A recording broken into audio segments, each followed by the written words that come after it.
Hello everybody, I am Tejasvi. I'm an independent researcher, analyst and author of a book that's due publication.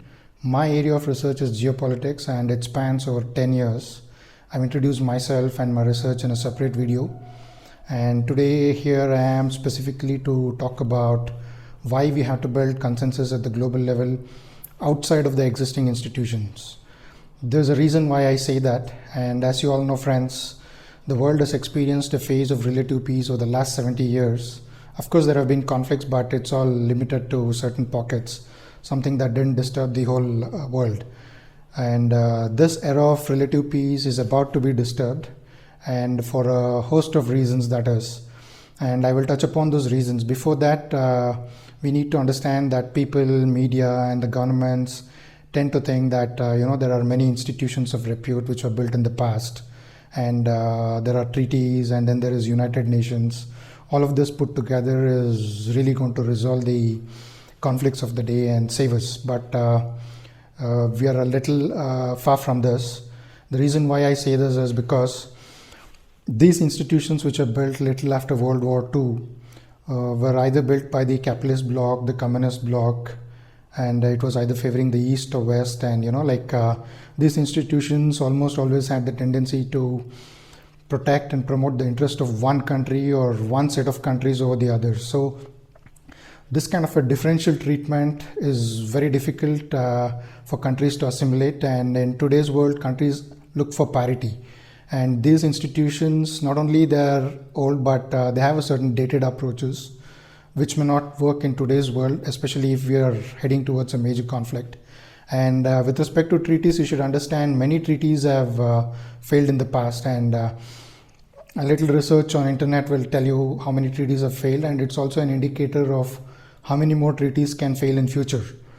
Okay, so just look at the list of how many treaties have failed. So expecting treaties to hold up can be a little far-fetched. And of course, there is this United Nations, and many countries are unhappy with how the United Nations is run, and many of them complain that some of their critical issues have never been resolved for decades. And if you log into social media, you'll get that full spectrum of comments, starting from it's ineffective to why don't you shut it down.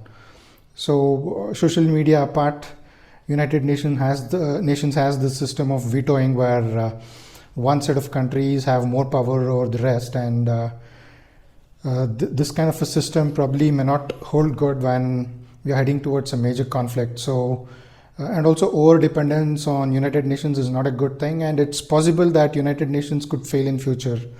And for those of you who want to argue saying that it's a little far-fetched or cynical to say something of that sort, please rewind back in time and check with what happened with the League of Nations and what happened after it failed.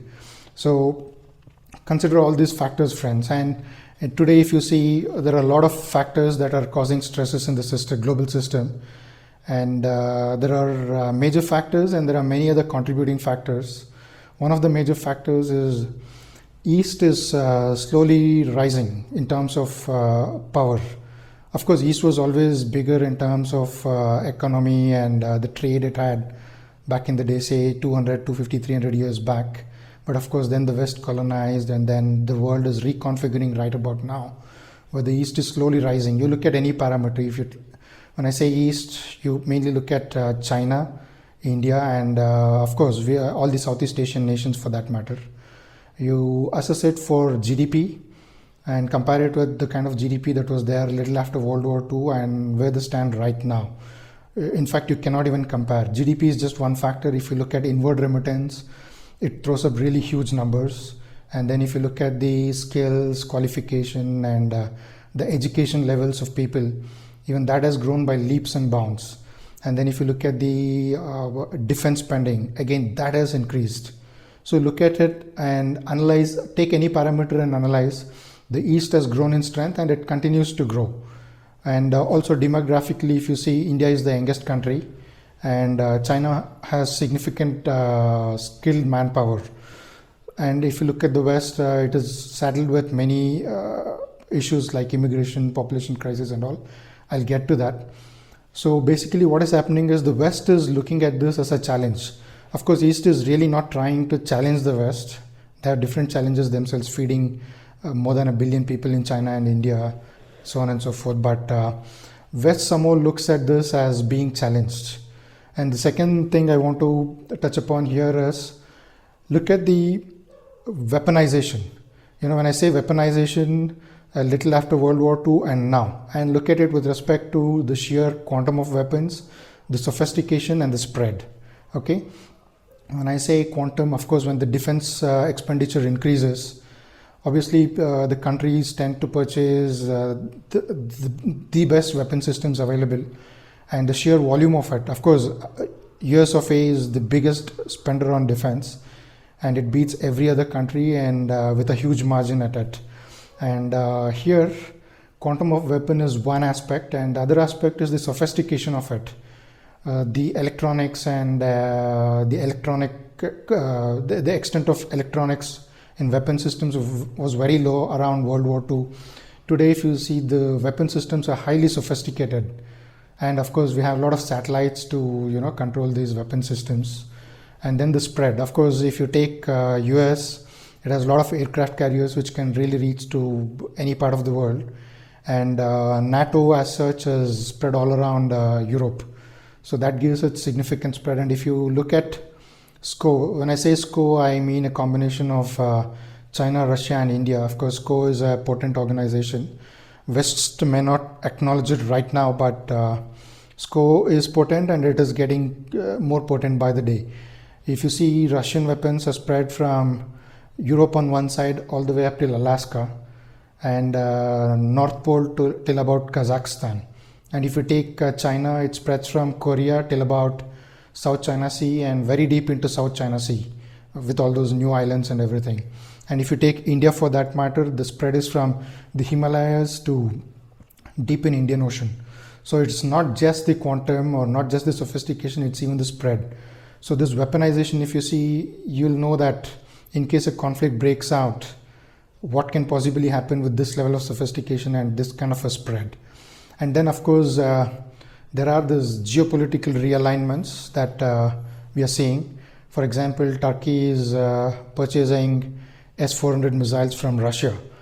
And India and Pakistan now happen to be part of the same military alliance, something that was unimaginable just 5 or 10 years back. And today they're part of the same military alliance in SCO. So that is another thing.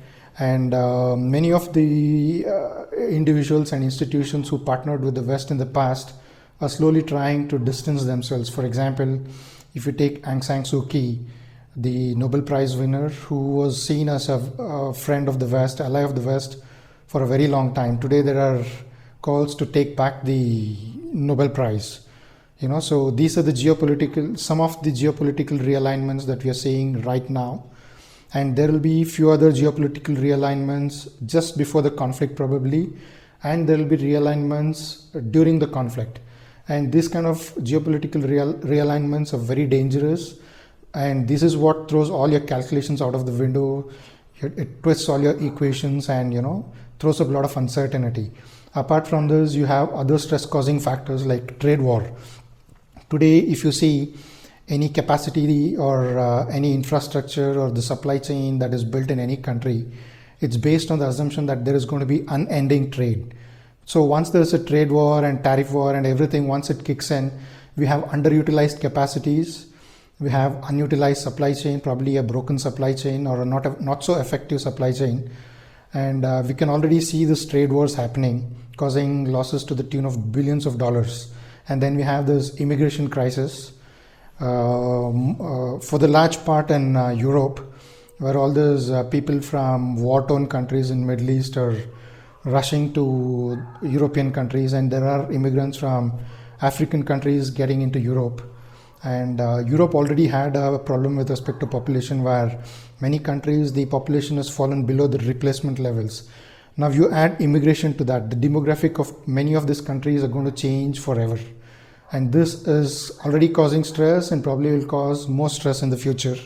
And then we have depleting resources. There's a book called Peak Everything, which captures all the details to a very great detail, to a great depth. You should probably read it. Many of the metals, minerals, and other important like your crude and many of these things, they'll not be available 30, 40, 50 years from now. We are not even looking at 100, 200 or 300 years. We're just looking at 30, 40, 50 years.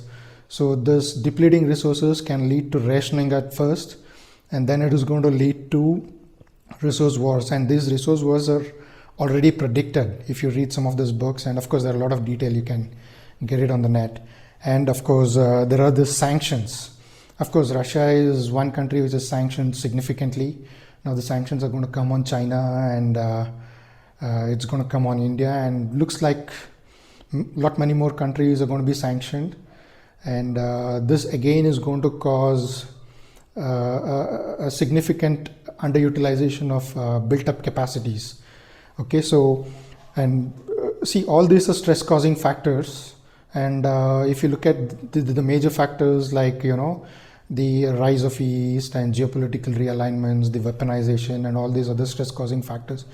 Of course, there are many other stress causing factors. I just touched upon a few. I haven't used words like global pandemic, cyber threats, and many other things. The reason why I'm trying to highlight all these stress causing factors is, see, these stresses are already acting up simultaneously, and it is growing in intensity.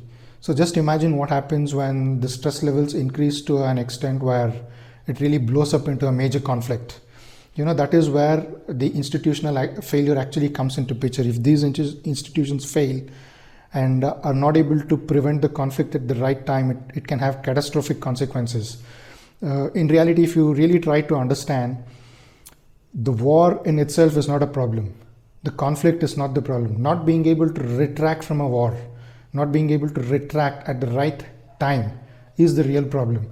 And to be able to retract at the right time, like if a major conflict erupts, the conflicts can erupt because of serious reasons. It can erupt because of frivolous reasons. It can happen by accident, or because some rogue generals are walking around with low yield devices in the subcontinent. It can be any of these. Once the conflict starts, and if there is catastrophic institutional failure, and if we cannot retract in time, we are looking at mushroom clouds, and we are looking at very long nuclear winters. Just think about that. We're looking at very long nuclear winters, and I think the world deserves better, considering the number of institutions that we have, the intellectual capacity, and the intellectual bandwidth that we have. We should be able to resolve these kind of deep, complicated issues. And my research has been in this direction. Of course, initially when I started my research, I was not planning to reach out or do anything. It was more to, make things clear for myself. But 2-3 years back, I strongly felt that I have a case built for building consensus outside of the existing institutions. I'm an independent researcher. I keep to myself. I don't tweet, I don't blog, and nor have I made any attempts to reach out in the recent past. But of course, that's changing now. So I can't help overemphasizing at this point that it is now time to build consensus at the global level outside of the existing institutions. Please make note of that. And of course, having seen this video, your next question would be like, who are you and why should we even listen to you? Okay, first thing is, I'm somebody with good intentions, and you know what that means in today's world. And I'm not a PhD. I'm not a policy maker. I don't work with any think tanks, government, military, or otherwise. So my research has been largely independent. I've developed some insights which I plan to share in days to come. And if you see this whole world, it's highly polarized. The right alignment, the left alignment, and then you have the communists, the capitalists, the 1%, the 99%, and it's a highly polarized world, and it's very difficult to find that middle ground. It's almost always at the extremes. There is no middle ground.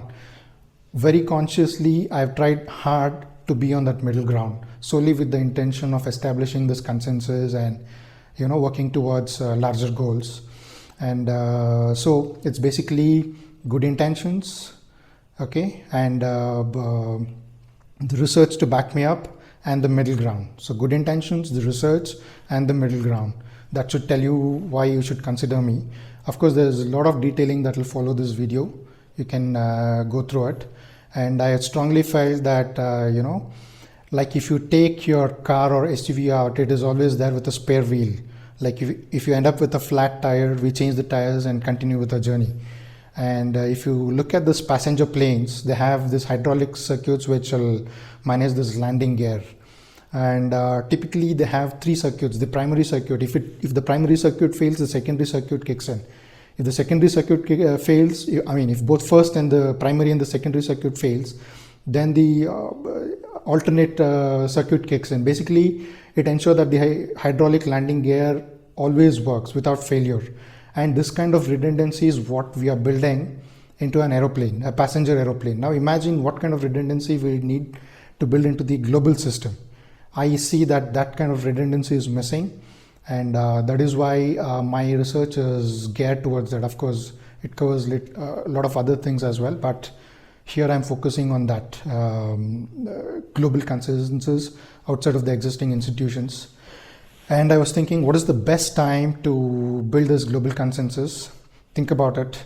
Maybe when your ICBMs are launched and we are just 10 or 15 minutes away from being hit, and your BMD systems are completely overwhelmed by the MIRVs. Think about it. So friends, I'll come back with more detailing. Till then, think muddy.